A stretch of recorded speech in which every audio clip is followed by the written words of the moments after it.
This podcast is a member of the Place to Be Nation family. Visit us at placetobenation.com, the only place to be in your pop culture world. You're listening to the longest running, weekly, episodic comic book podcast in all Place to Be Nation.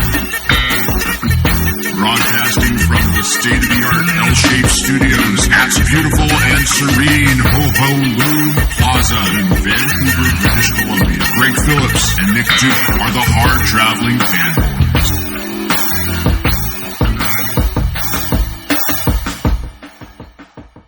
Coming to you live and in living color from Vancouver, British Columbia, in frigid Ho-Ho Loon Plaza, and inside the L-shaped studios, we are the hard-traveling fanboys.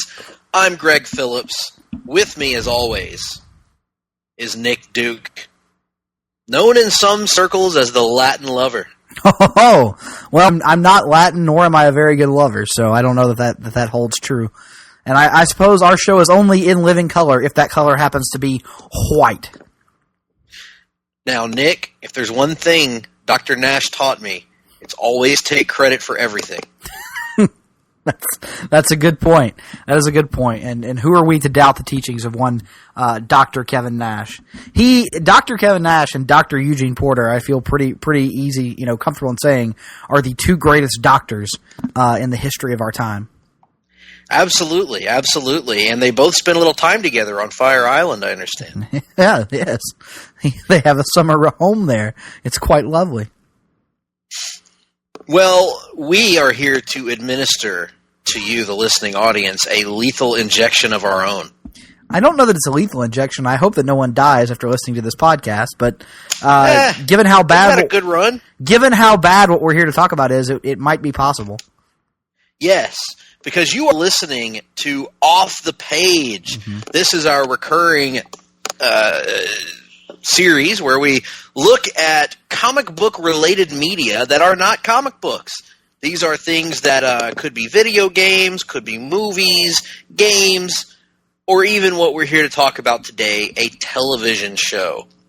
And we, in our time, have reviewed some good things on this, some weird things on this, such as the Wonder Woman pilot from NBC, and some very, very bad things on this program, on these airwaves. Nick, what are some of the bad television-related projects or movie-related projects you can think of that we reviewed? Hulk and the Agents of Smash. Yeah, Hulk and the Agents of Smash comes to mind first and foremost.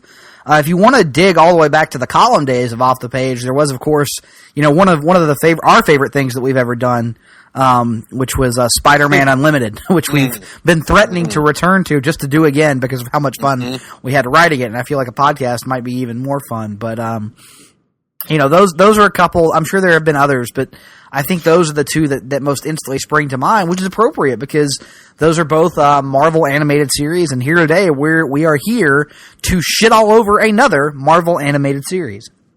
That's right, because while DC and Warner Brothers have struggled on the big screen, they've had quite a bit of success on the small screen over the years. Particularly in animation, where their pedigree at this point is unparalleled, at least in terms of the superhero game. Yes, from the likes of Batman the Animated Series, Superman the Animated Series, Justice League, Young Justice, Teen Titans, you name it. Marvel, on the other hand, has a bit more of a checkered history, particularly in the last couple decades, going all the way back to projects such as Fantastic Four and Iron Man in the late 90s, into some of the rather, I guess what you would say, bizarre projects. Black Panther, the TV show that we talked about on these airwaves back in February. There's one that we dumped all over. Yes, and then there was... I'm trying to think here. Oh, the anime, the Iron Man anime that they tried, and there were a couple other animes that they tried. X-Men anime and Iron Man anime as well. And I think they did a Wolverine one too. Did they not? They may have done a Wolverine solo, but I know they did an X-Men one because I remember the god awful the the costume designs. I remember the front cover had Cyclops with like the most stereotypical anime hair, you know, that's kind of like fluttering in the wind and stuff, and it just looked awful.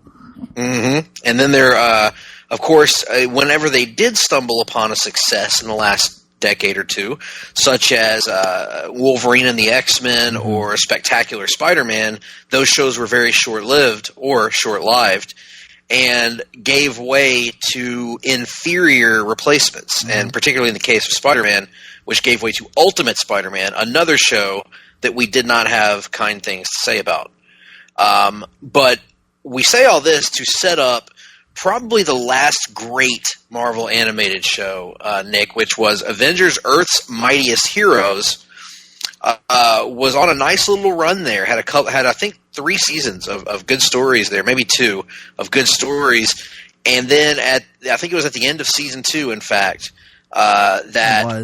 they were abruptly taken off the air and replaced with and this was all aligning with comic book writer Jeff Loeb joining Marvel and heading up their animation division. And the decision was made in 2013, after the success of the Avengers movie in 2012, to create a brand new Avengers show that would align itself, in theory, more closely to the movie and be an easier entry point for kids to watch.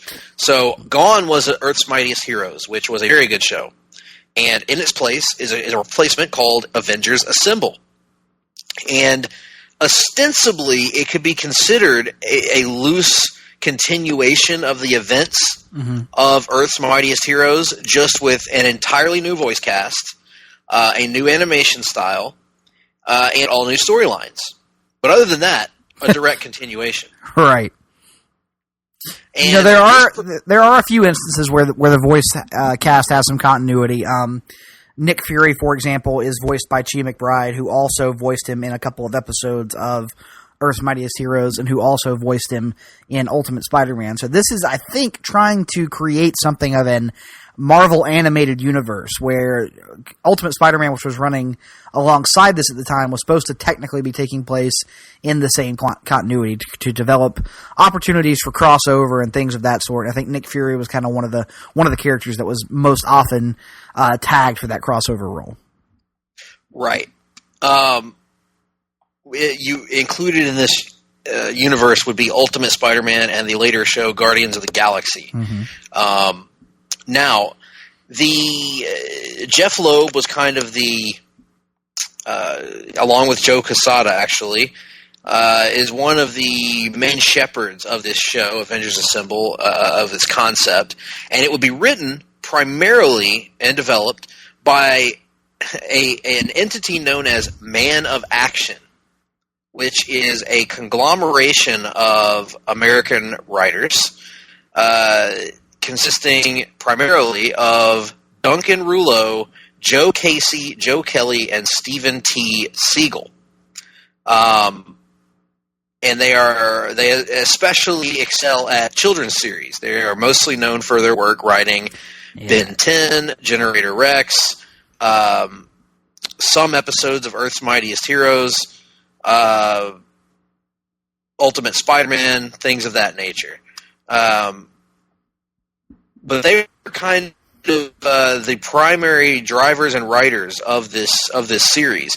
Now, what's different about that from Earth's Mightiest Heroes is that Earth's Mightiest Heroes, a large portion of the episodes were written by a guy named Christopher Yost, who is also a comic book writer and who had a strong reputation working. He worked in the Thor movies as a consultant and a writer. He also has a long history of working in animation. I believe he wrote some episodes of Young Justice. So he's got a strong background in this. He's gone completely on Avengers Assemble, doesn't write a single episode. And so what we're going to do is we're going to review for you the the first 2 episodes of Avengers Assemble, which is a 2-part, I guess, opening salvo. Introducing what this series is going to be and what it's going to be about. So let's go back in time, shall we, Nick, to 2013. Where were you at with Earth's Mightiest Heroes, and what were your thoughts when because I remember this pretty well. What were your thoughts when this change was announced ahead of time? Well, with Earth's Mightiest Heroes, they had been putting the seasons on Netflix, and I had actually caught up and watched the entire series and loved it. I thought it was, I draw this comparison a lot, and I never mean to imply that Earth's Mightiest Heroes was as good as Justice League Unlimited, but to me, it was Marvel's version of it in terms of a wide-reaching cast, especially by Season 2, that reached into all these far corners of the Marvel Universe while also meaning to maintain a focus on a tight narrative that was driven by a core cast of characters while, like I said, simultaneously expanding the universe in ways that we never really thought we'd see in animation. It's as good a modern animation show as Marvel has ever done. And I say modern to basically say that the only thing I can think in terms of Marvel shows that even compares to Earth's Mightiest Heroes is X-Men. And clearly X-Men would be the greatest Marvel animated show of all time. But for my money, Earth's Mightiest Heroes is a clear-cut number 2. So when news came that they were going to cancel Earth's Mightiest Heroes and replace it with a different show, and as news started to trickle out that it was going to be closely tied in to Ultimate Spider-Man, at least from a continuity standpoint, and that they were seeking to move it more in that direction, the only thing I could think of was, well, fuck. Yes, I remember this reaction explicitly, and I was trying to maintain some level of optimism on account of I still respect Jeff Loeb, respected him as a comic book writer, and I thought, well, he's shepherding it. At least maybe it won't be so bad. They had made it clear also, Nick, that they were trying to aim it more towards kids, which, as we've learned and as we'll discuss here, to Hollywood and to studios means dumbing it down to a degree that children are idiots and everything has to be laid out for them 100%. Subtlety is gone. Nuance is gone. And distinct, interesting characterizations are gone. Yep. But we'll get to that. The other key difference from Earth's Mightiest Heroes to Avengers Assemble is that Earth's Mightiest Heroes was not a giant steaming pile of shit.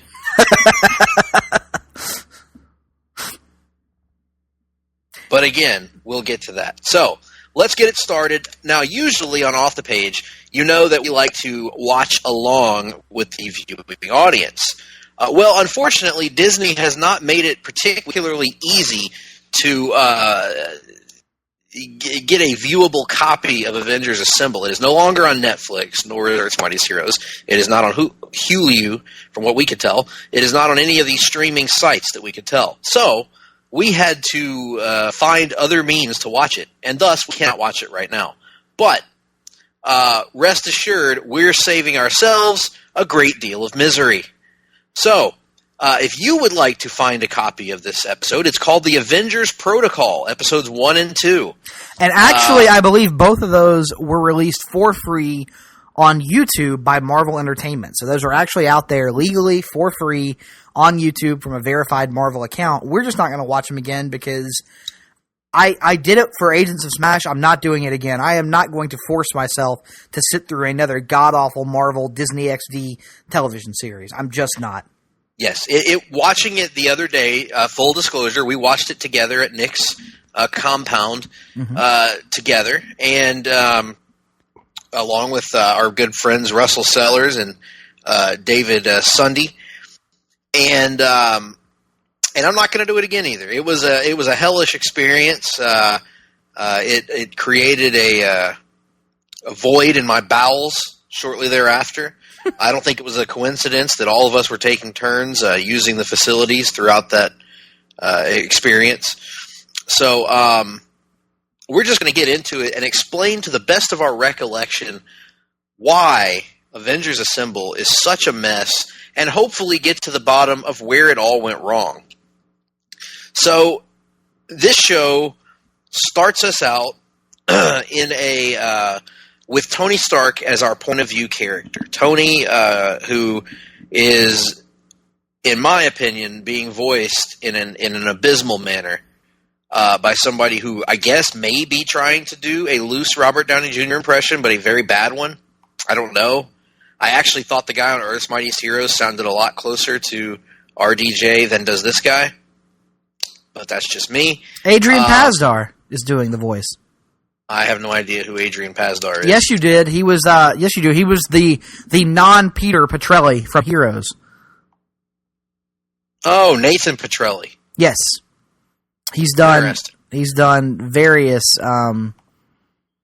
Various things. I'm trying to run them off the top of my head. Nathan Petrelli.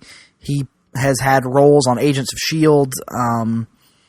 I think he had something to do on Supergirl at one point. You know, he's... Yeah, he was the... isn't he, not Maxwell Lord, but the replacement Maxwell Lord? Yes, what's his name? Morgan Edge. Morgan Edge, yeah.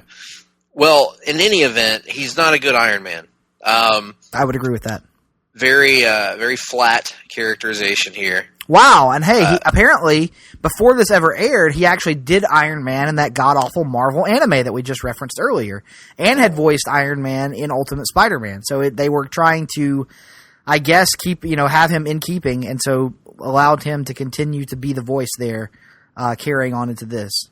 And instead, what they should have done is imported the gentleman from Earth's Mightiest Heroes that voiced Iron Man, Eric Loomis, who I thought did a really good, passable RDJ impression. And it would have been good. It would have been fine. But he's our point of view character here, Nick, and we start things off with a plot that's designed to bring together our core list of heroes, which for this show, our main Avengers team will consist of Iron Man, mm-hmm. Captain America, mm-hmm. Black Widow, mm-hmm. Hawkeye, Thor, the Hulk, and the Falcon. The Falcon, yep. And we see the introduction of these characters through the eyes of Iron Man, and with him as the 100% leader, by the way, complete with, and you know that he's the leader because Captain America says repeatedly, "You're the leader now, Tony. You have to lead us." And then Tony says, "I don't think I can lead you." And then Cap's like, No, you're the leader. You're a good leader, Tony. You're going to lead us in the right direction. I trust you to be a leader." And then Tony says, "I don't know. I don't feel like leading." And then Cap's like, No, trust me, bro. You're going to lead. And then Tony's all like, I think I am a leader. I'm going to lead us. And I just summed up 2 episodes, basically. Yeah, that's pretty much it. So, with all that being said, we'll see you after the break. Yep. Have a good one, folks. But yeah, so our cast here, I'll just run through our main cast. We've got Laura Bailey as the Black Widow. Mm-hmm. We've got Troy Baker, a very accomplished voice actor who has voiced the Joker in Batman Arkham Origins, has been in plenty of anime adaptations over the years. Ultimate Spider-Man, he's been in video games. And did many characters on Earth's Mightiest Heroes, the better Avengers show. Apparently, he voiced Whirlwind. Whirlwind. The Grey Gargoyle, Clay Quartermain, Blizzard, the Constrictor, Robbie Robertson, Ulick the Troll, Michael Korvac, Groot, Glenn Talbot, Eric O'Grady, and several others. So, man, they even got down to the tertiary Ant-Man and Eric O'Grady. So that's pretty impressive. He's also voiced the Joker in one of the best DC animated movies, Batman: Assault on Arkham. He's a talented voice actor. Unfortunately, he's wasted here as Hawkeye. Adrian Pasdar, as we mentioned, is Iron Man. Bumper Robinson. He is also the voice of Batman in Batman the Telltale series. Oh, yeah, that's right, he is. And he's great on there. Yeah, he is. He's really good. So, yeah, he's done a lot. I mean, Troy Baker is probably one of the more accomplished. I'm looking right now at just his video game credits. He is one of the lead voices for that the Middle Earth Shadow of Mordor series that they've been doing. He did some voice the lead character in The Last of Us. He did Nightwing and Sinestro in the Injustice games. I'm just looking, so tons of stuff in the last several years that is very notable in the video game community. Voices for the Mass Effect series, voices for Ultimate Marvel vs. Capcom, and the voice of both Tim Drake and Two-Face in Arkham City. So, wow. Pretty much every major comic book related video game release, it feels like, over the last almost 7 years, it seems like he's had something to do with. So very prolific as a video game voice actor, and here getting a major animation role, which he's done plenty of those too. But this is what I wanted to call out. Provided his penis as an inspiration for the Ass Effect porno movie. So yes, that was pretty bold on his part. So he's done a lot. Bumper Robinson, which is an amazing name, is your voice of the Falcon. He's also an accomplished actor and voice artist. Roger Craig Smith is Captain America, and I know him. Man, I'm sorry to just keep throwing you off, but Laura Bailey is the voice of Catwoman on Batman the Telltale series. And she's awesome in it. Yes, she is. So, yeah, we have the principal male and female voice actors from a much better superhero-related property here on this really shitty superhero-related property. Yeah, Roger Craig Smith has also done he was Forge on Wolverine and the X-Men. He was Ocean Master on Young Justice. He's done a lot of extremely relevant and interesting work. A lot of video games here. Metal Gear Solid Portable Ops, which I've never played, and Metal Gear Solid 4 Guns of the Patriots, which I never played. And Batman in Arkham Origins. Ah, yes. There it is. Bruce Wayne Batman. Also, Ruggiero Ferraro in Assassin's Creed 4 Black Flag, which I haven't played also. These are some accomplished voice actors. He's Captain America. Crap, and he was Ezio in the Assassin's Creed 2 series of games. Oh, wow. So, one of the more, I would argue, at least for the ones I played, easily the most iconic lead character of an Assassin's Creed game, Ezio. So that's kind of cool. This portion of the show is brought to you by Wikipedia, by the way. Oh, yes. We're just reading. What we're getting at is all these voice actors are accomplished. I'm not going to run through their filmographies anymore, but Fred Tatasciore is Hulk / Bruce Banner. Travis Tachator. Whatever. Travis Willingham is Thor.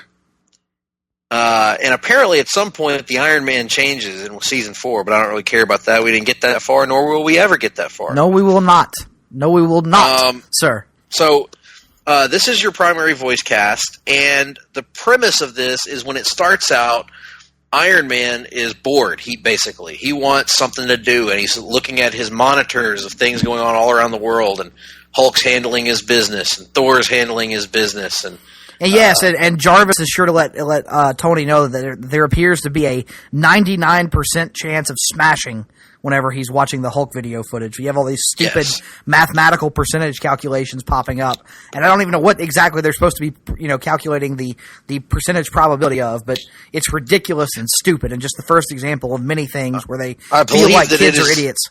I believe it is Jarvis calculating the probability that the hero can resolve the situation on his or her own.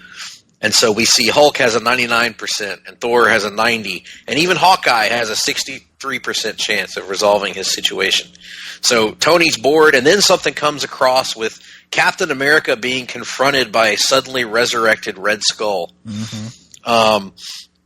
It turns out the Red Skull is back from some fate we don't know after allegedly being dead, and he seemingly vaporizes Captain America in the opening scenes, and that's sure to stick.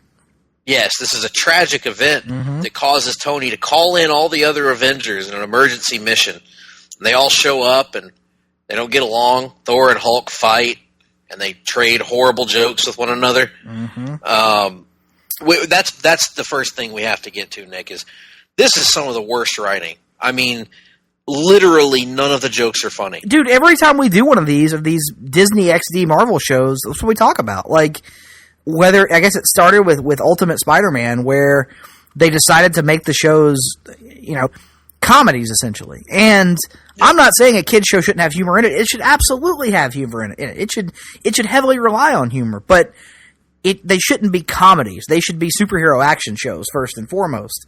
And the problem is, I think so much of the writing of these is spent on these humorous situations that aren't humorous, and these lines of dialogue that just aren't funny. And even if they were funny, they're delivered so badly by a series of what are supposed to be competent voice actors that they're just dead in the water, man. It's brutal. It's brutal. Every character is written the same, essentially. Not in terms of how they behave. In terms of how they behave.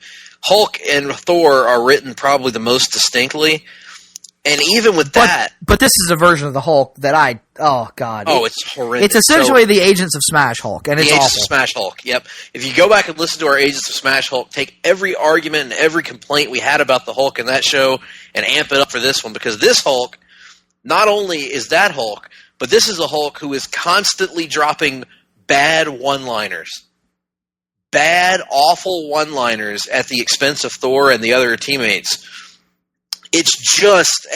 Every character in this show is written to deliver one-liners. Every character is written to have the same exact sense of humor, the same lame, sarcastic, but not funny at all sense of humor. Picture like if Chandler Bing wasn't funny.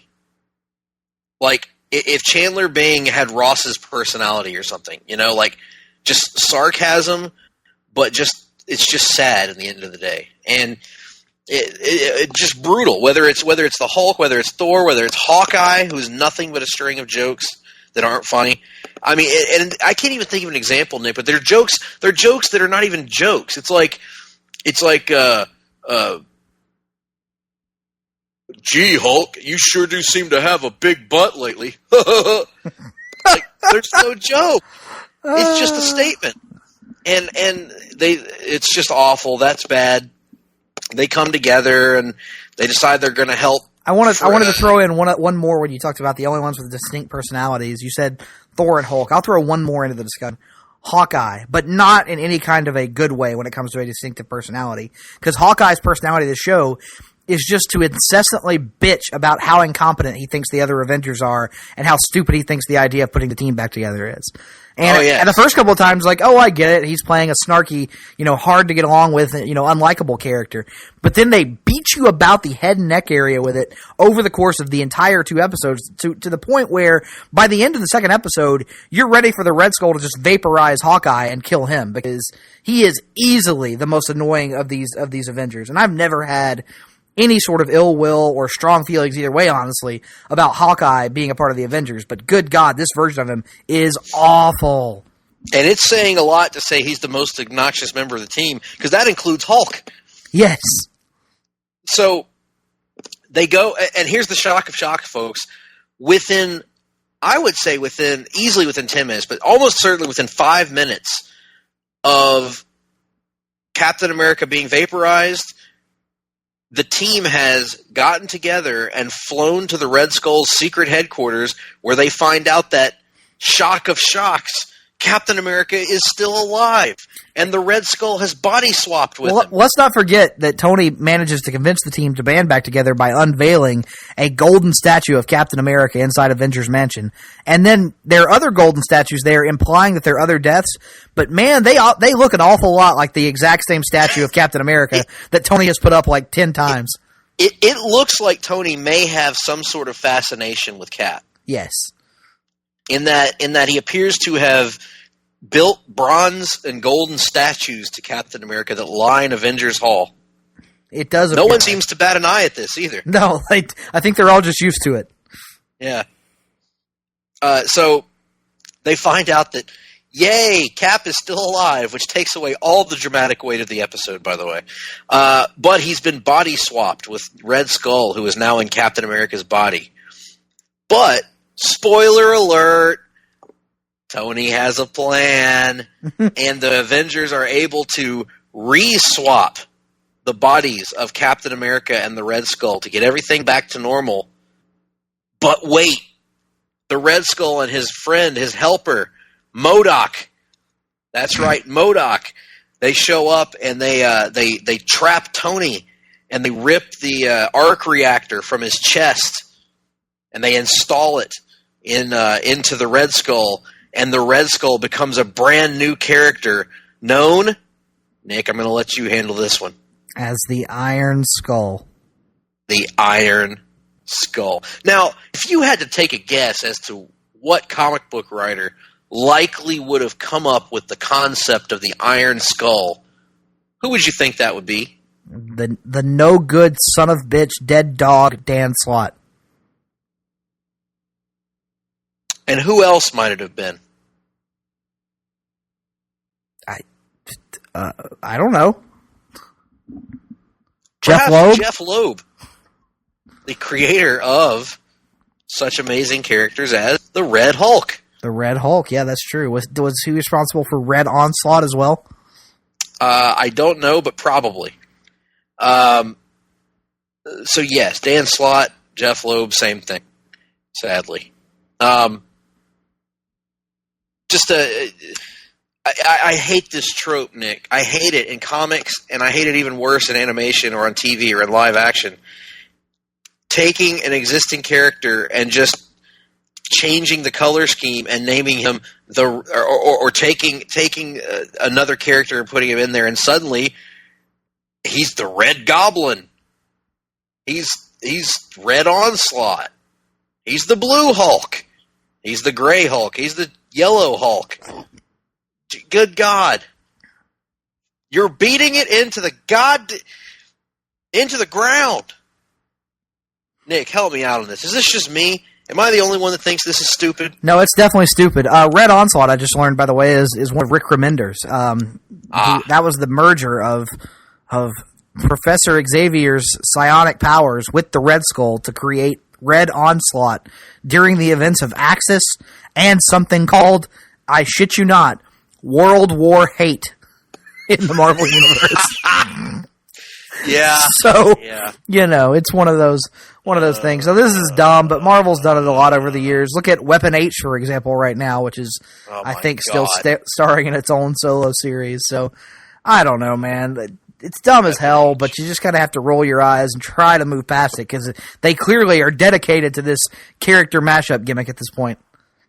Yes, and MODOK is there being all MODOK-y, who may be the best part of the series, in fairness. Yeah, it's MODOK. He's just doing standard, silly MODOK stuff. Yes, the problem is MODOK not awesome? I mean, come on. And the problem is there's nothing nothing dramatic at all to bounce the silliness of MODOK off of, so it's just silliness on top of stupid television show, and it just kind of, I don't know, doesn't do much for you. Yeah, so that happens all in the first episode, and so Tony is left dying, it seems, at the end of the first episode. But even though he has nothing to counteract his illness, he is quickly saved in the beginning of the second episode by his teammates, brought back to normal, or actually at the end of the first episode, brought back to normal, given a new suit, and basically everything's back to the way it was. And so then we get the second part of the premiere episode, in which MODOK and Iron Skull launch their attack at the Avengers, and they use nanobots to try to encourage the Avengers to destroy one another and tear them apart from the inside.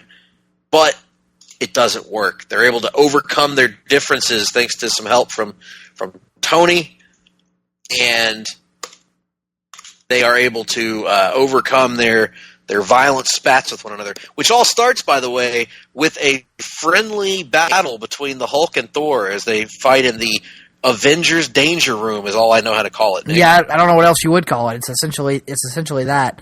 But there's some sort of airborne anger virus or something going around the Avengers mansion, and so it's moving from person to person, making everybody angry and making them fight each other, and none of the fight scenes are particularly inventive or entertaining, and none of the humor interspersed in these fight scenes is funny. And at this point, we're just waiting for it to come to a merciful end. Yes, the interesting thing here is this would have been a great chance to introduce your favorite monger and mine, Hate Monger. Hate, yes. That would have been a great chance, but no, it's still the Iron Skull behind everything. And you mentioned the action scenes, Nick, and I'm glad you did, because we've talked a lot about how bad the writing is on here. And make no mistake, the writing gets no better from episode 1 to episode 2. There's still the corny jokes, the horrendous Hulk characterization, the horrendous Hawkeye characterization, the horrendous boring-ass voice work on every character on the show, including Cap, including Iron Man. And then on top of all that, maybe you could forgive all of this. It's a kid's show. Maybe you could forgive all of this if the action was good or the animation was good, but it's not. The animation is terrible, simplistic and boring and uninteresting. The fight scenes are horrible, and throughout the entire show, and apparently through the series, they do this obnoxious Ang Lee thing where they split the screen up into like panels, like a comic book, but you can't tell what the hell is going on because nothing interesting is going on in all of them, first of all. But second of all, it's just confusing as hell because that's not the way you view television. And so your eyes have to go to 4 different places at once. It's baffling. It's confusing. It ruins any kind of continuity that the fight scene could have otherwise. And overall, it's just pretentious and obnoxious, and I want it to die in a fire in a painful manner as if it were a sentient being. Yeah, I mean, I have no idea what they were going for. Again, I get the idea, kind of like the anime movie is for it to replicate the motion that is implied by a comic book, but you don't have to imply motion when you have literal motion. But, you know, it's not like the animation quality on this show is very good anyway, so maybe they felt like they needed to help the viewer out a little bit. I don't know. But whoever they decided to swap animation studios to in between Earth's Mightiest Heroes and this, it was a clear step down. But that's not, no surprise there, considering every element of this show is a major step down from Earth's Mightiest Heroes. Yes, absolutely. There's just not much to like here. I mean, so Red Skull, Iron Skull, whatever the hell you want to call him, fails to destroy Avengers Mansion, and then he decides he needs to send out invitations to multiple villains to join his cabal of supervillains. And these people include Doctor Doom and others. Dracula. And Dracula. Oh, good Lord. So, okay, and we mentioned earlier the great voice cast, but we haven't even talked about Black Widow. Boring as hell. Uninteresting. Nothing to her. All of these characters. The only character that I would argue is somewhat interesting on here, or somewhat right, is Thor. I feel like Thor was at least written in a recognizable manner and attempts to affect a Chris Hemsworth accent. And, you know, it's Thor doing Thor things. Now, Thor still gets some horrendous lines, don't get me wrong. Particularly in his fight with Hulk. He gets some extremely bad lines. But I think he's probably the least offensive to me. What about you, Nick? Yeah, I could probably agree with that. You know, a lot of his negative elements bugged me more than they did you, but that's because I have a pretty critical eye when it comes to most Thor-related things. But you're right, in terms of general characterization, it's like like a Thor for dummies, essentially, because that's what they're trying to treat the audience like. They're trying to treat their target audience of children like idiots, so they give them the most basic, stereotypical Thor they can, and remove any sort of depth or character development from him that he had, again, in Earth's Mightiest Heroes. So, yeah, I guess they're starting over with this Thor, and that's okay, I suppose. Yeah, and you get a vaguely arrogant Tony Stark, but not an entertaining or witty Tony Stark, because his whereas you know, in the movies, Tony's one-liners are, you know, caustic and very incisive. Here, his one-liners are obvious and sound like something that a first grader would say on the playground, is the best way to describe it. And I understand they're aiming it for kids, but as we've said on this show and written in our column for years, kids are not anywhere near as dumb as these people think they are, as these adults that are writing these shows think they are. You know, especially older kids, which is, I don't think this is aimed at like toddlers. I think this is aimed at, you know, 6 to 12-year-olds maybe, you know. And they're not as dumb as you think they are. They understand things like character development. They understand, they understand, whether they realize it or not, they understand what makes an interesting character and that you can have more than just basic stuff. And in fact, I'd argue that kids don't like that. They don't like characters that are boring and one-dimensional. And my source for that is that I was once a kid. And Nick, I understand that you were as well. Is that correct? My understanding is that, yes, I was at one point a child, and I did not like things to be to patronize me. I didn't like things to be dumbed down for me, or like to feel like I was having things dumbed down for me. It's just a difference in children's television in general from in today's age from what we had. I really don't know what else to say about it. Unfortunately, it doesn't appear that it's going anywhere anytime.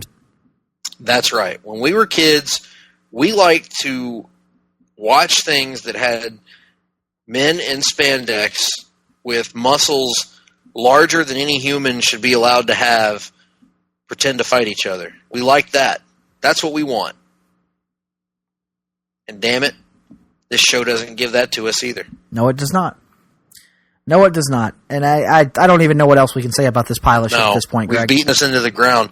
All I can say is, folks, we don't have a lot of in-depth analysis on this because all I can say is that it sucks. It's not interesting. It's boring.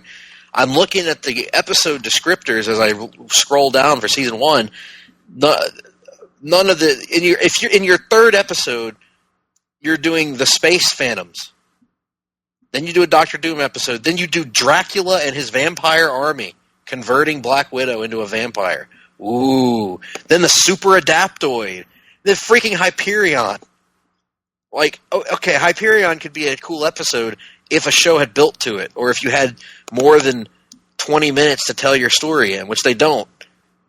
And that's another thing that I noticed about this, Nick, that we didn't talk about, is everything moves so fast. There's no time for anything to breathe on here. No, there isn't. I mean, they definitely engaging in warp speed storytelling, so I don't know, man. Anyway. I guess my recommendation would be that if you're considering watching this show, don't. And instead, the next time you have to take a dump in a box and mail it to Disney XD and the producers of this show. Yes, and if you do that, or do that in real life, do not tell them that the Hard Traveling Fanboys sent you, please. Or do. I don't give a shit. Nick getting old in his old age. As yes, this show sucks. Lowest recommendation. I will say I don't know that it's as bad as Hulk and the Agents of Smash, but no, but that's that's like saying getting kicked in the dick isn't as bad as getting kicked in the knee. Like that's right, exactly. They both suck. You don't want to get kicked anywhere, right? And it's bad. So, what are your thoughts on Avengers Assemble? I know a lot of these shitty cartoons have a lot of fans for some reason. So if you're one of them, feel free to reach out to us. But if you're not, if you're like us and you've watched the show, also feel free to reach out to us. You can contact us on Twitter. I'm at gphillips8652. He is at nickduke87. You can email us, gregp@placetobenation.com, nickd@placetobenation.com, or you can join the Place to Be Nation Comics Facebook page. We have a robust community, a vivacious community, a very voluptuous community, a busty community. Oh my! Of people there willing to talk all about comics and other assorted geekery, and we have had a lot of fun discussions on that particular corner of the interweb recently. And in the meantime, we're going to take a little commercial break, and when we come back, we got our look at the news and notes in the comic book world. We've got our reading and watching segment where we talk about what we've been looking at, and maybe a little hodgepodge here and there. Perhaps even a Danny hodgepodge. We don't know. But stick with us. We'll be right back. Promotional consideration paid for by the following. Hey, pro wrestling announcer Kevin Kelly here. I want to make sure you are all subscribed to all the great feeds here at Place to Be Nation. It's really easy to do. Just head to iTunes or your preferred podcatcher app today and search and subscribe to the Place to Be Nation wrestling feed, which of course includes the full archives of the Kevin Kelly Show, the Place to Be Nation pod feed, and the Pro Wrestling Only feed. Subscribe, listen, and then rate us and leave feedback today. And be sure to give Justin your true thoughts. I mean, don't hold back. After all, he is kind of a jerk. Just listen to Scott.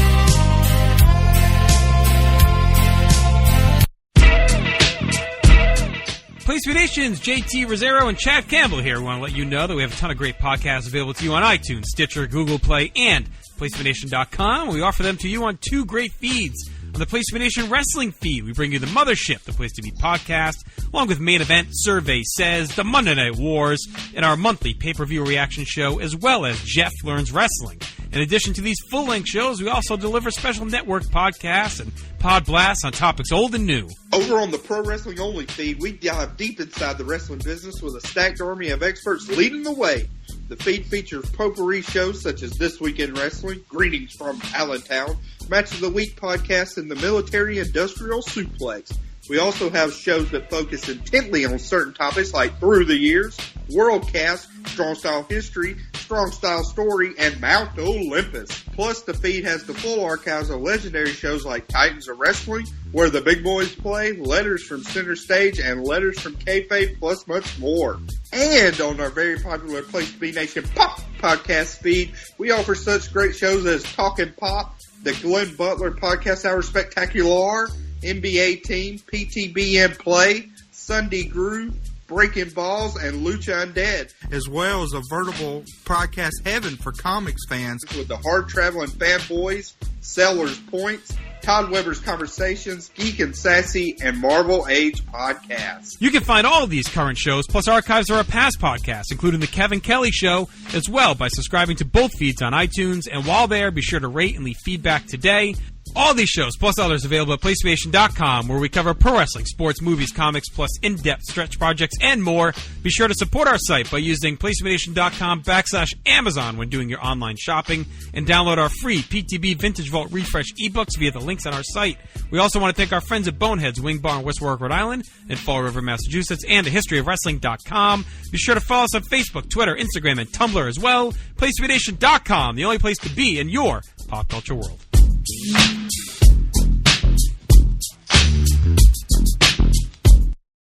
We are back right here in the beautiful studios. Nick, how was your break?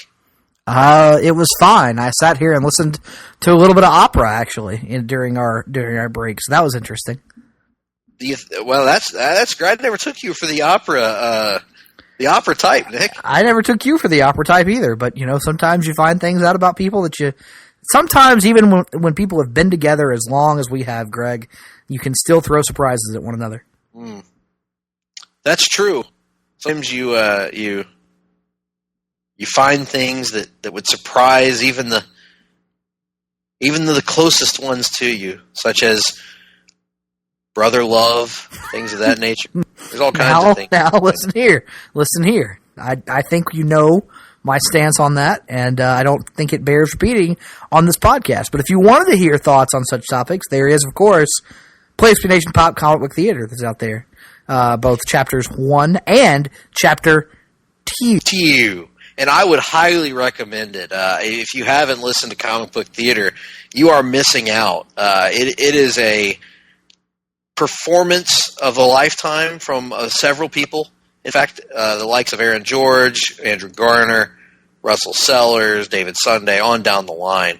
But also, I would argue, in many ways, a tour de force of writing, of production, and indeed of participation by the likes of your humble hosts, the Hard Traveling Fanboys, and the manager, Todd Weber, who did a wonderful job on that. And I would highly recommend everyone check that out. And he does a great job every week. Because as you guys know, Todd Weber is the manager of champions. And that's proven by everyone else he manages except us. That's true. That's true. Although no one else, Greg, no one else can lay claim to such a prestigious title as that of being the longest running weekly episodic comic book podcast in all Place to Be Nation. Mm-hmm. Not bad. And that's what we are, Nick. We really are that. And one of the things that we've been doing since the beginning of our run as the longest running weekly episodic comic book podcast in all Place to Be Nation is a little segment where we talk about what we've been reading and what we've been watching in the prior week. It's a segment you may have heard of. It's a segment we like to call Read down and watch out. What you been reading and watching? What you been reading and watching? Reading and watching. So, Nick, what you been reading? The only stuff I've been reading is some Marvel comics from 1961 and 1962, and a little bit of 1963. And for 1960 what? 1961 and 1962, and a couple of books from 1963. And for my thoughts on those books, check out the brand new Marvel Age podcast featuring myself, Todd Weber, Tim Capel, and Russell Sellers, as we give you the goal of the show is to give you a year-by-year breakdown of the publishing history of the Marvel Universe, starting all the way back with Fantastic Four #1 in November of 1961. So I will withhold my thoughts on that and just say go listen to that show. You know, when I first created Doctor Strange. There we go. Now, we did have, I know you probably haven't got a chance to listen to the show yet, but we did have a standoff at one point where I was like, you know what? Probably best just go ahead and get this out of the way because we're all reading a lot of this stuff in Stan voice anyway. Let's get everybody's best Stan on the record. So, 4 Stan impressions offered up for the listeners of Place to Be Nation. Boop! Perhaps.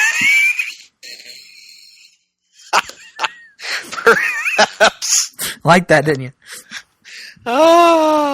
Perhaps the theme song of the show should be "Stand Back." Of course, the famous Vince McMahon song. What do you think, Nick? Well, we'd have to get somebody who is, well versed in impersonations to record such a version for. So maybe we'll work on that at some point. We'll see, and perhaps even a version that would be recorded south of the Mason-Dixon line. But we'll have to talk about that at a later time, Nick. Mm-hmm. Because right now we are here to talk about reading and watching, and you haven't been reading anything but old Marvel. And as for me, I also haven't read anything. My intention, because both you and I, actually, we should probably tell this story. We went to Free Comic Book Day. We did. Comic Book Podcast. We should talk about this, for God's sake. We did. We went to Free Comic Book Day in your, well, not really your home, but fairly close, your old stomping grounds there. And good Lord, the Rip Taylor pictures are at the bottom of my screen that you sent me last week. Holy Lord. Anyway, we went there to your comic book shop in Columbus, Georgia, mm-hmm. and which is a far cry from Vancouver, British Columbia, by the way. That's a long trek. Long haul. And picked up some free and otherwise comic books. Did we not, Nick? We did. I picked up both Marvel offerings from Free Comic Book Day. I think those were viewing little snippets of the Avengers story that has begun now with Jason Aaron, and I believe it's Ed McGuinness on art, and then also a little snippet of a new Amazing Spider-Man story from writer and artist Ryan Otley. So good stuff all around there. I have not had a chance to read those books, however, but I'm looking forward to doing that as well. I also picked up. Go ahead. I was going to say, don't forget the Marvel offering, which I didn't pick up the Spider-Man one, but I did pick up the Avengers one that also has a teaser for Ta-Nehisi Coates' right. Captain America run, and I have not had a chance to read any of that yet. Yeah, I have not either. And then I also picked up Green Lantern Earth 1 finally, after intending to pick it up when it came out and just missing out on it for whatever reason. But now I own it, and I think you can look for a Long Book Hunters episode of the podcast focusing on it here in the coming weeks, probably. Yes, and as for me, I picked up the Marvel offering, as I mentioned. I also picked up, I believe, IDW, or was it Boom? I can't remember. One of them put out a James Bond... Dynamite has Dynamite, that, yeah, never mind. Dynamite put out a James Bond 007 free comic book by Warren Ellis of the Authority fame. Mm-hmm. And I managed to pick that up, and I'm reasonably sure that's a reprint that I've actually read, if I'm not mistaken. Yes, it is. This is a reprint of the opening of the Varger storyline that began all the way back in November of 2015. It was the first comic book with James Bond published by Dynamite once they got the 007 license. So I've read this. I think you'll dig it. Awesome. Looking forward to it. Haven't had a chance to read it yet, but it is all new to me. And then I also purchased Frank Miller's Sin City Volume 6, Booze, Broads, and Bullets. It was on sale for 50% off. I said, why the hell not? So that's the latest addition to my ever-growing collection of graphic novels and trades. And other than that, we got nothing else for reading, I don't think, Nick. So let's move on to watching. Mm-hmm. Now, it's going to be hard to follow up last week, let's be honest. Last week was a rant for the ages about the season finale of The Walking Dead. If you haven't listened to that, go back and listen to last week's episode on John Burns' The Man of Steel, and you will hear that rant on the back half of the episode. This week, no Walking Dead, just CW DC shows. And I am I'm 3 episodes now behind on Supergirl, or 2 episodes behind on Supergirl. So we're not going to talk about Supergirl this week, but we are going to talk about The Flash, which was on Tuesday night and gave us the latest in the continuing saga of the DeVoes, Clifford DeVoe and his wife, whose name is Marlize. Yes, thank you, Nick. You're welcome. And their story. In addition, we got some resolution finally to Cisco's continuing romance with Gypsy. And if you recall, a couple episodes there was a dangling participle. Just kidding. A dangling thread of Breacher, who is Gypsy's dad, who's retiring from his job as an intergalactic bounty hunter, who is or interdimensional bounty hunter even, and he had offered Cisco to take his place as this bounty hunter. Well, in this episode, we see, unfortunately, Cisco's love story come to an end as he and Gypsy must part ways by the end of the episode. We also get Harry Wells continuing to work through his issues, and I thought, crucially, it gives an important role going forward to Cecile. Now Cecile has a relevant role in the show. She can actually help Harry formulate his ideas that could help the team potentially beat DeVoe. And, of course, I thought the best part of this episode, Nick, was the exploration of the romance between the DeVoes and how they met when they were both younger, particularly Clifford was younger, and how he kind of he fell for her and she fell for him, and how his kind of radical ideas were able to influence her a little bit. And then the ultimate revelation that she realizes that Clifford's no longer there, that he's become exactly what he hated, that his power and his technology had corrupted him and turned him into what he hated most of all. And at the end, she actually leaves him and she gets away from the Thinker. So very interesting developments here, and apologies for that spoiler. I did not mean to drop that, but nonetheless, it happened a week ago. Go watch it. It's a good episode. I thought it was a good episode. Nick, what did you think?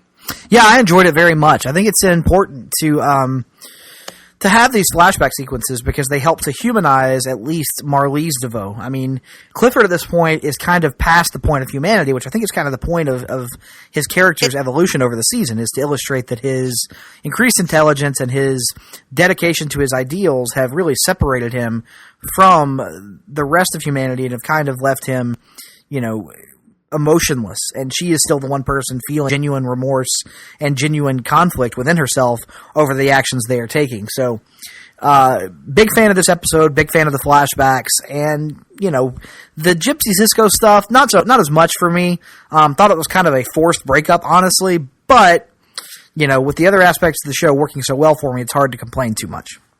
Yes, I would agree with that as well. I thought it kind of came out of nowhere. There hadn't really been too much. I mean, there have been a few mentions here and there of them having issues, but that being said, the acting was good, and I thought they pulled it off.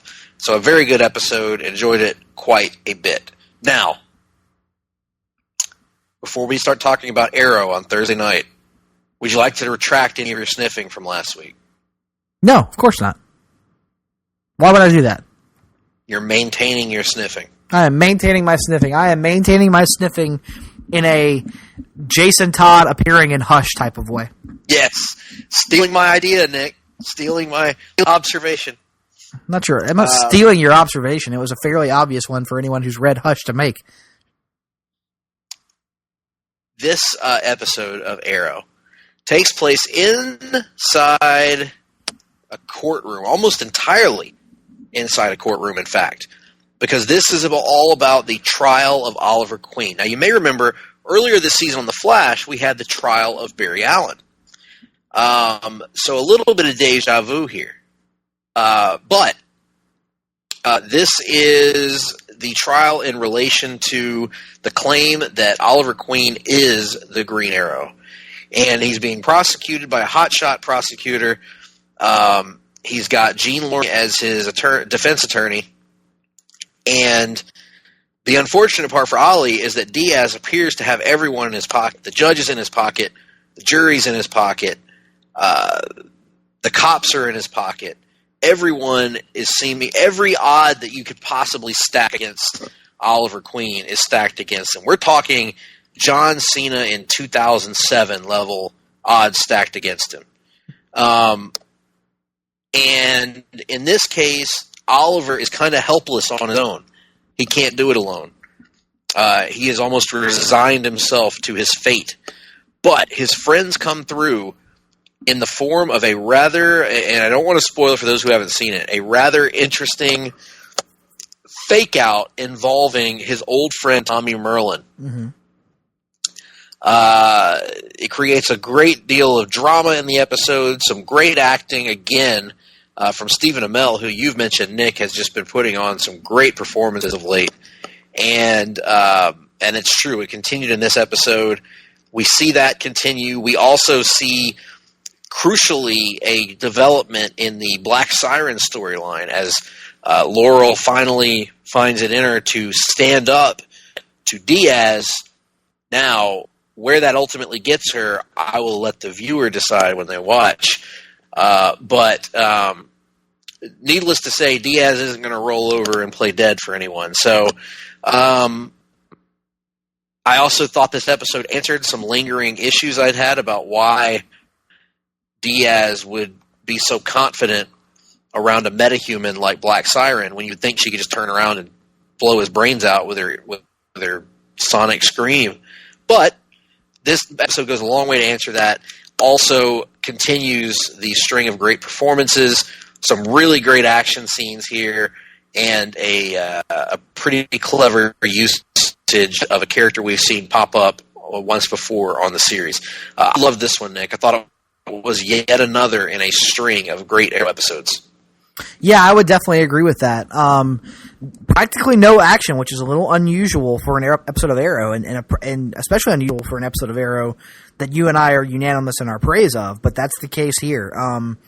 What it lacked in action, it made up for in character development, in surprising moments, and in what feels like something of a finally, mercifully, an end to the new Team Arrow versus old Team Arrow conflict, because it finally feels like the writers have decided to quietly drop that and just move on, because they know that nobody was buying it. So, all around, I thought just another great episode in a run of great episodes for Arrow. They definitely stubbed their toe a lot during the first half of the season, and even coming out of the gate after the mid-season break.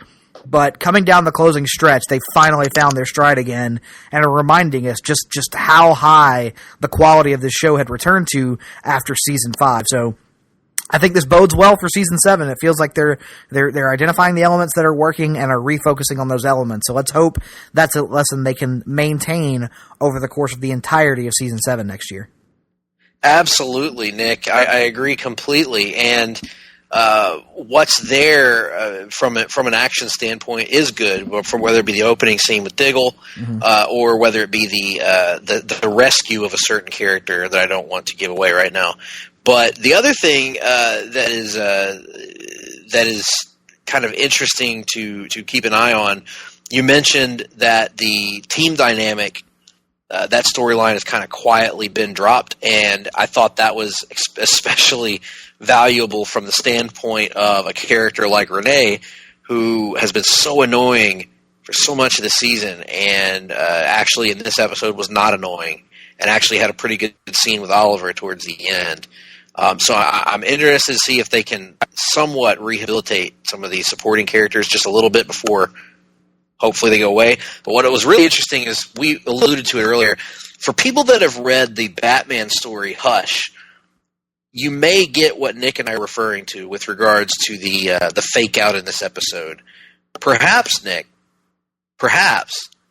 this is foreshadowing something that could be coming next season. Yeah, we'll have to wait and see how it plays out. I don't really have any thoughts on that. Yeah. You also don't have any thoughts about anyone that might have suggested this several seasons ago? No, none whatsoever. So I don't know what you're driving at, but yeah, no. I heard a few rumors that might be fair. Decent. Not too shabby. Have a hell of a mind for this business. That's right. Yeah, well, Cowboy-like. Cowboy. Taught me everything. Including how to hunt puppies. Good Lord. No, that was my father, J.D. Ross. First name J, middle name D. You gotta get on that. You gotta get on that Slobberknocker audiobook. Whew. Sounds intense. Oh boy. Oh, I'm a real boy. Oh, what the hell? I don't know. What the hell's wrong with me? I don't know. Anyway, where are we? Oh, yes, Arrow. So speaking of Arrow, what better way to bridge into our rundown, which is our weekly look at the news and notes in the comic book world. That's right. We call it Welcome to the Rundown, where we talk some comic news. Welcome to the Rundown, where we talk about movies too. And indeed, we are bridging right from our reading and watching into our rundown with news of a shocking, not really shocking, I guess, but a sad departure from Arrow.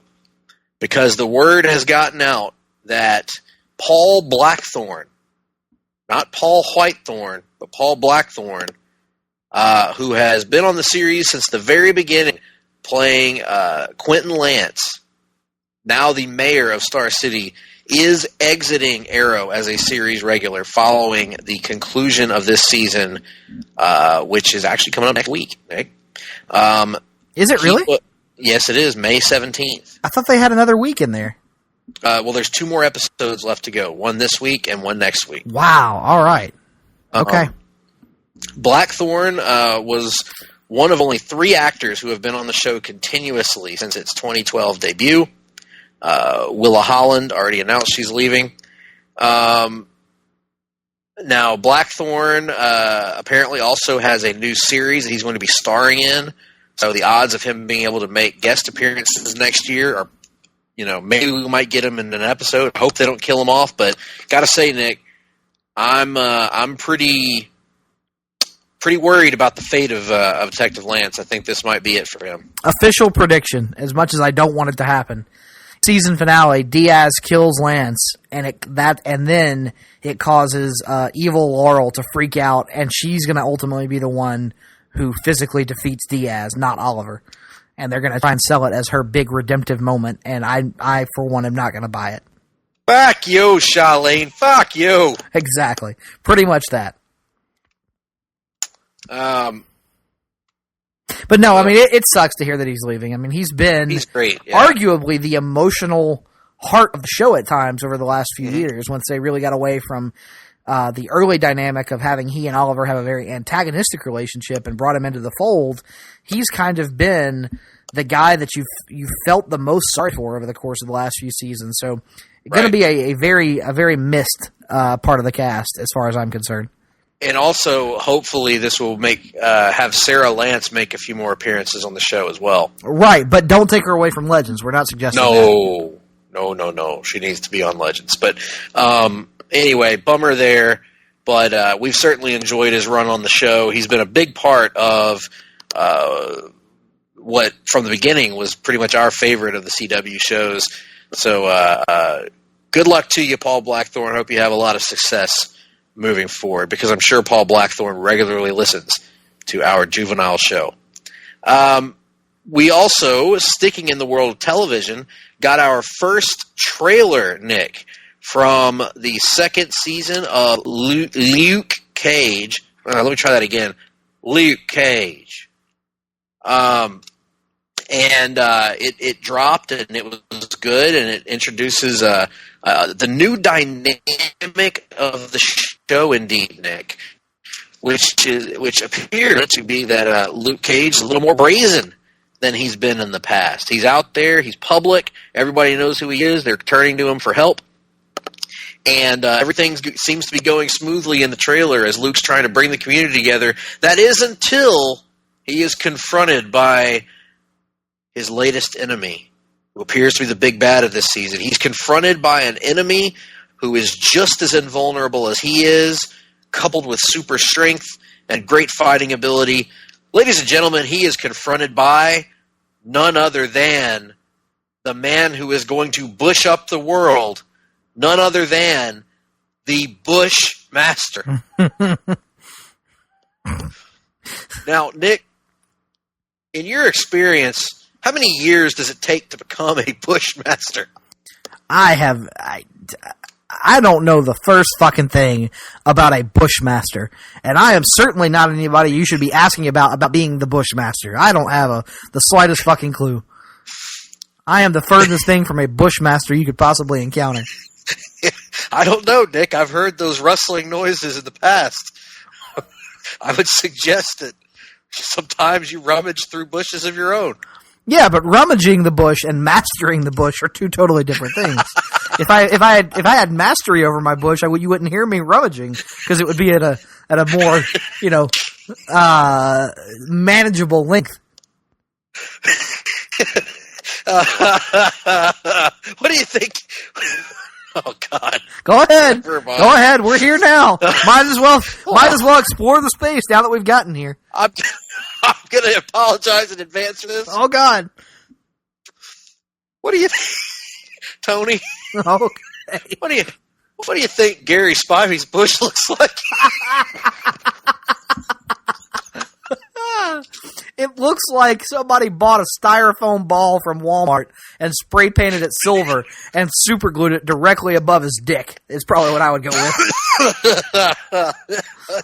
Oh God.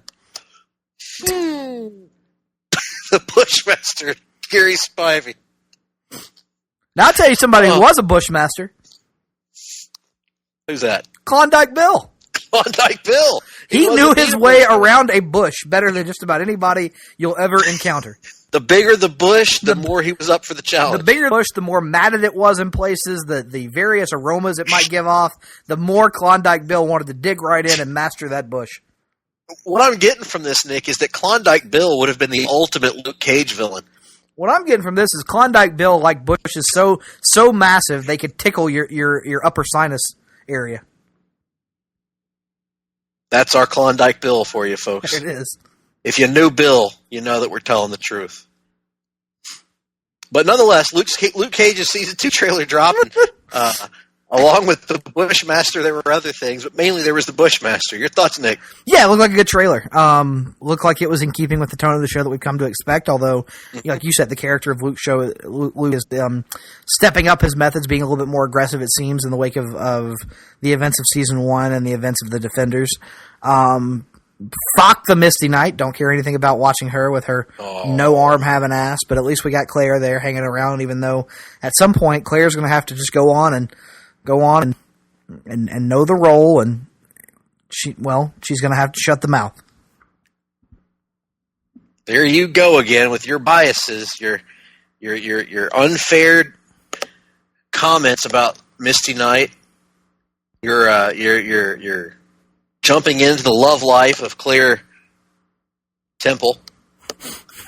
Had to pause there to think of the last name, didn't you? Think of the last name. Well, I wanted to call her Claire Templeton for some reason, and I don't have any idea why that is. Templeton was the gluttonous rat from Charlotte's Web, if you remember. Ah, yes, Templeton.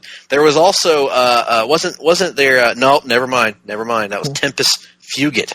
Was the Clock King on Batman the Animated Series? Ah, yes, Tempest Fugit. Yep. Not to be confused with William Totten, the comic book. Anyway. We could talk for days about great comic book names like Bushmaster. What did you think of the Luke Cage trailer? You didn't give us your thoughts. Well, I liked it. I liked it a lot. I thought it was good. There are some things that concern me.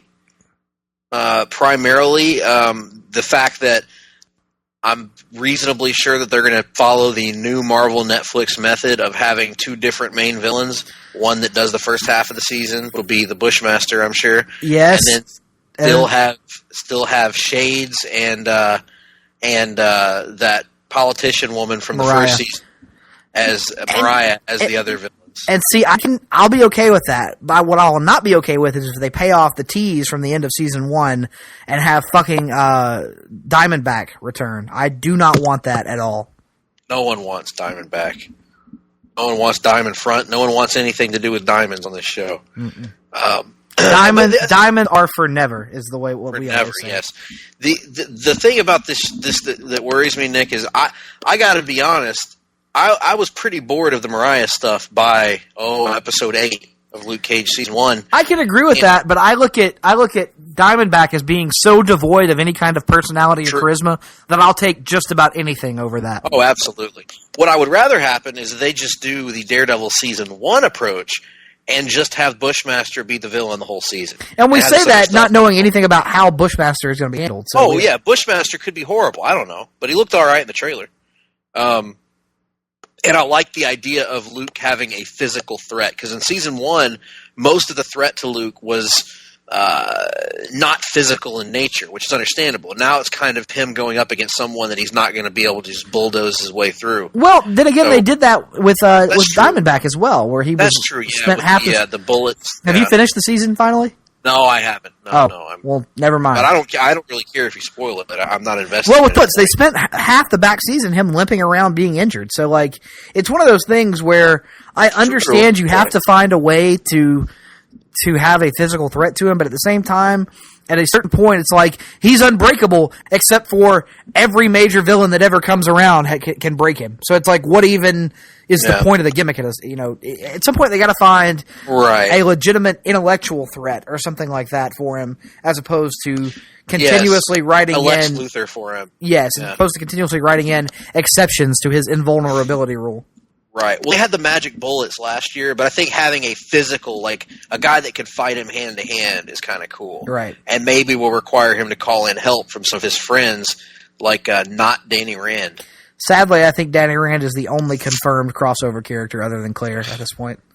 Maybe he'll be better on here, Nick. I don't know. I haven't watched Defenders, but you haven't watched Iron Fist, so you don't even know anything about Danny Rand. I know enough. I've read enough, and I've seen enough clips to know that it ain't going to be what I wanted it to be.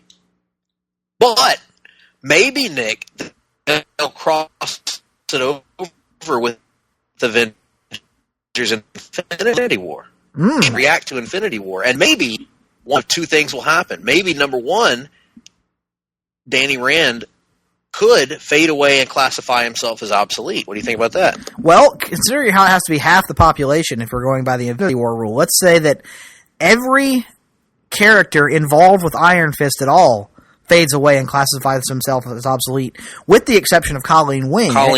And in her stead, Misty Knight fades away and classifies herself as obsolete. It would be I like Misty Knight, but that would be a worthy trade-off to me. I'd take that. But here's the thing. And then Colleen Wang becomes the new, as Andrew Lincoln would call her, becomes the new, what do you call it? Iron Fist. She is now the immortal Iron Fist. Or Arn Fist. Or Arn Fist, if you will. Or even if you won't. But that's number one. Or number two, Marvel Netflix's developers have the scripts for 3 of their episodes fade away and classify themselves as obsolete thanks to the actions of Thanos. And then we get shorter seasons. And thus more of a... That's the other thing that worries me about this trailer is I remain worried that the pace isn't going to pick up any more than it did last season, and it needs to. We need to have a little bit of a clip here. That is something... It doesn't need to be fast. Understand? Like, I'm fine with some slow... But it needs to move forward at a decent pace. Move the plot forward, yeah. You know, it's weird. When did that really become an issue? Because I feel like Daredevil Season 1 was fine at 13 episodes. There was nothing that felt artificial about extending that. Right. I'd say the same thing about Jessica Jones Season 1. Jessica Jones Season 1, yeah. I think we will disagree, and I will say that I didn't mind the 13-episode length for Daredevil Season 2. I thought it was fine, but I didn't think it was as egregious a stretch job as they did for Iron Fist or Luke Cage. Yeah, I first noticed it with Daredevil Season 2, and I think I voiced that here on the show, that I worried about the precedent that it could set moving forward with the Netflix shows. Because of some of the pacing issues I thought they had, the forced double villains thing, and not even double villains, but 2 completely different stories that they told over the course of that season, the second of which to me was a bit of a failure comparatively. And then I haven't watched Iron Fist, but I have watched a lot of Luke Cage, and it definitely, I feel the length of Luke. Wait a minute. I'm just going to say it. I'm going to own it. I feel the length of Luke Cage. Good for you. And it's impressive. But I do feel. But you wish it wasn't quite so long. I mean, that's what you're driving at. Right. It would be a lot more comfortable if it were a little bit shorter. That's what I'm getting at. Yep. But I felt that, and then I've heard the same complaints lodged about Iron Fist to a greater degree, even, and then also about even Defenders, which is not that long of a season, but still had most people saying that it felt stretched. And I haven't watched Jessica Jones 2 yet, and I haven't watched Punisher, but I hope that those are different. And Punisher was a great usage of the 13-episode format, in my opinion. Good. Glad to hear it, and hopefully Luke Season 2 will be more along those lines, because what I don't want is that kind of bogged down is the way that I describe it, Nick, where sometimes these series are getting bogged down in minutia that doesn't really matter. Agreed. So anyway, let's move from there to a huge news story, probably the biggest news story on the rundown this week, but one that I don't think you or I can make heads or tails out of, Nick, on account of we're not financial experts. No, we are not. But that doesn't mean we can't bullshit our way through an ignorant conversation, and all of you won't be any the wiser unless you are a financial expert, in which case disregard everything I just said and I'm about to say. Comcast, there's just a new player emerges. Comcast is preparing a last-ditch cash offer. All cash offer. No debt, anything like that. Just all cash offer for 21st Century Fox to interrupt and intercept the Disney deal to purchase I've seen it so many different ways. 20th Century or 21st Century Fox's media. Right now, Comcast is offering $60 billion all cash, as opposed to a $52 billion all stock deal already in place with Walt Disney Company. Reuters cites 3 unspecified sources familiar with the matter, the old reporters and anonymous sources, that Comcast CEO Brian Roberts, not to be confused with longtime baseball star Bip Roberts, sees an opening if U.S. federal courts approve AT&T's $85 billion acquisition of Time Warner to go for fuck the Time Warner, by the way, to go forward. A ruling will be found on that matter in June.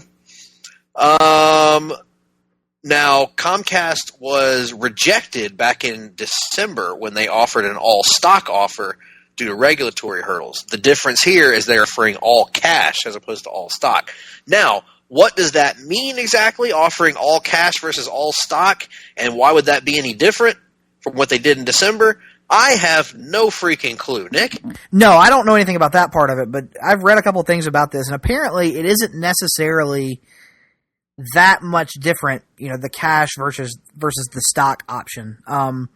The concern with Comcast buying, and part of the reason that, from what I understand anyway, again, we are far from experts, part of the reason that Fox didn't enter into continued deep negotiations with Comcast past that initial offer was the fact that there is a growing pessimism about the odds of the AT&T Time Warner merger going through, because Comcast is a major telecom provider who would be attempting to produce a content manufacturer themselves.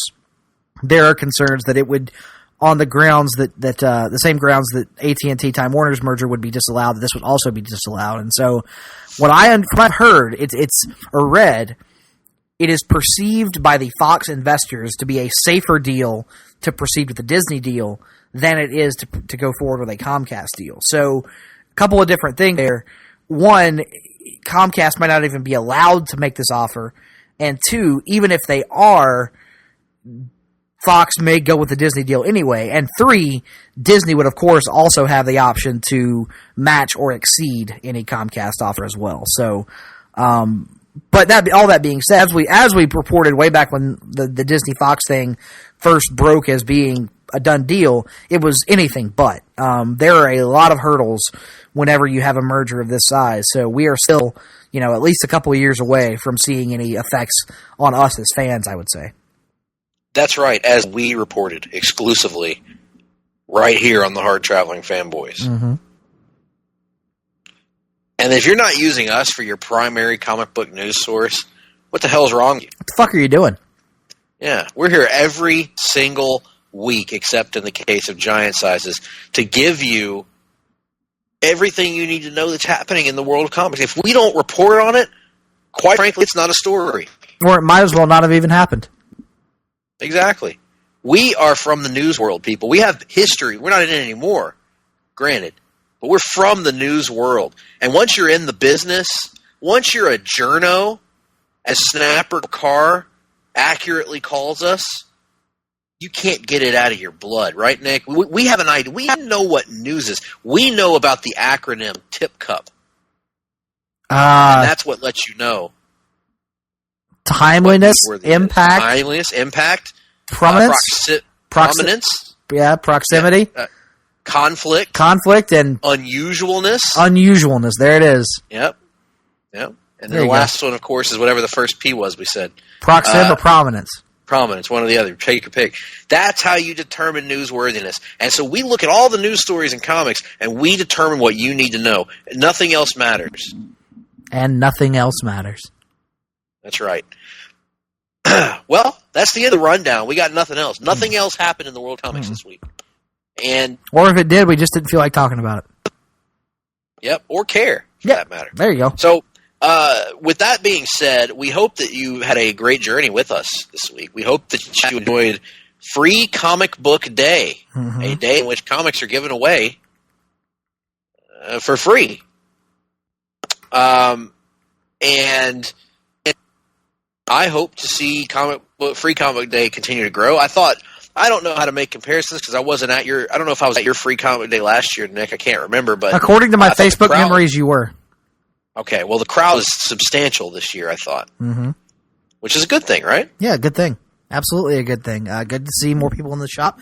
I don't know how many of those were actually making purchases or how many of those were just walking in and getting free books or what the deal was. But judging by the line I stood in to make my purchases, it felt like he was doing a good amount of business. So always good to see the local comic shops doing well.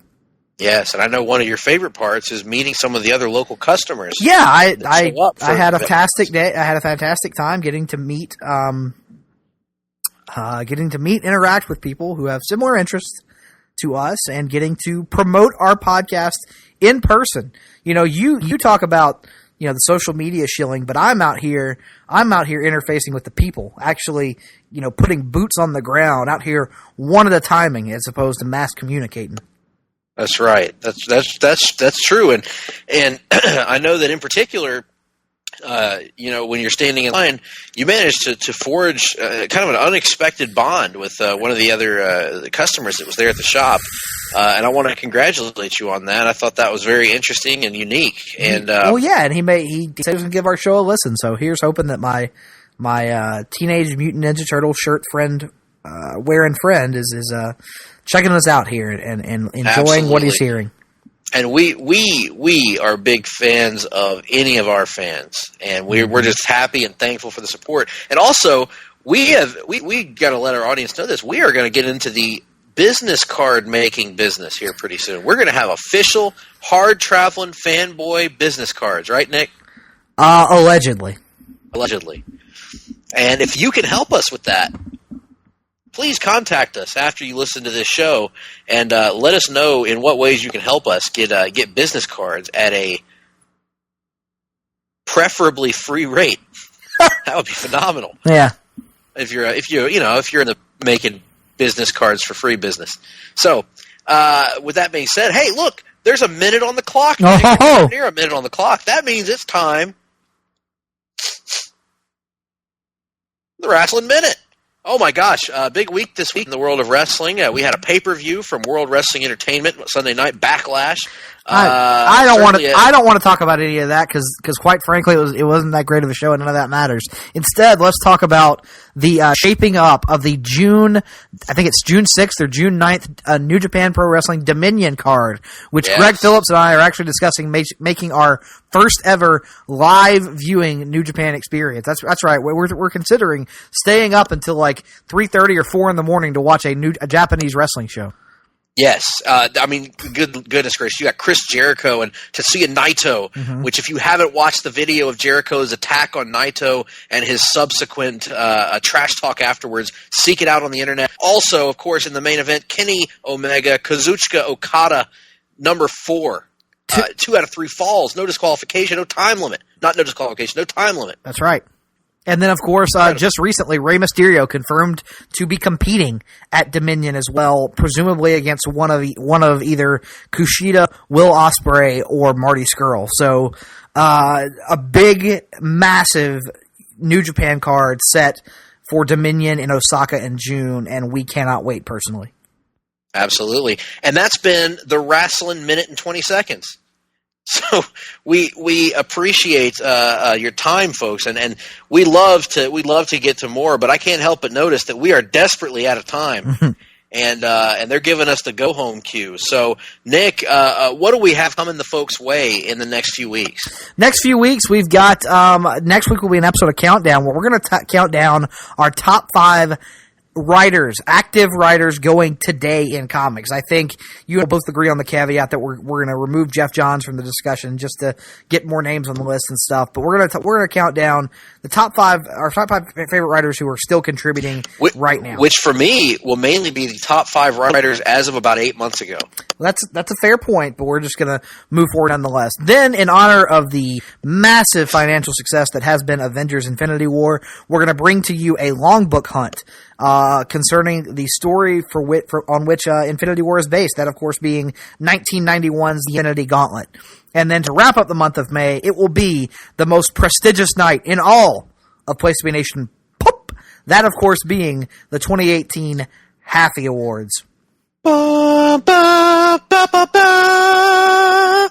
Ba, ba, ba, ba, ba. Instead of the Hall of Fame music, can we use Linda McMahon's theme song?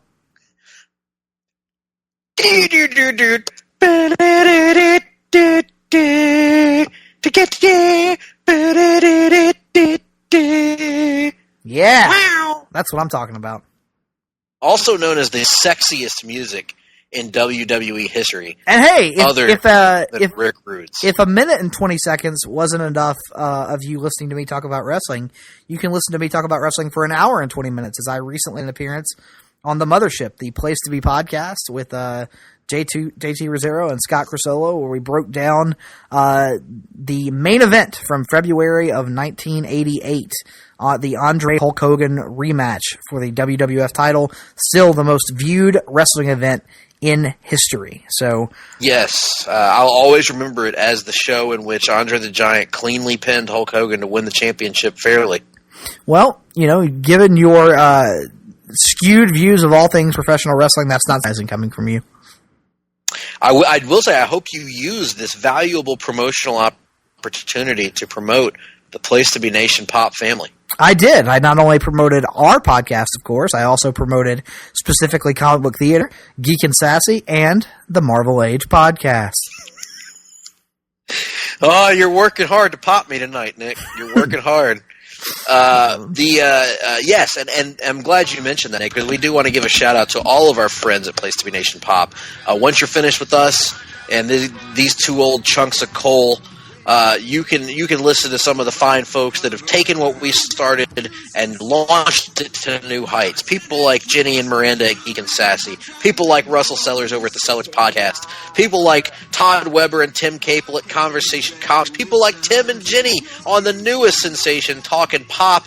Not really the newest sensation, though, because there's a brand new sensation that you mentioned earlier, the Marvel Age podcast, talking about the early days of Marvel Comics. We've also got the Glenn Butler podcast, Hour Spectacular. We've also got the recently wrapped up Go Home in a Box in the archives. We've got a theoretical cornucopia of podcasts right here at Place to Be Nation Pop, the only place to be in your pop culture world. Ladies and gentlemen, I thank you for listening. I thank you for being a friend of mine and a friend of the show's, and we will see you, never, in fact, but we will talk to you through this podcast, same time, same place, give or take a day or two, next week. Adios, amigo, amigas. Bye. Hot traveling fanboys, hot traveling fanboys, hot traveling fanboys, hot traveling fanboys, hot traveling fanboys, hot traveling fanboys, hot traveling fanboys.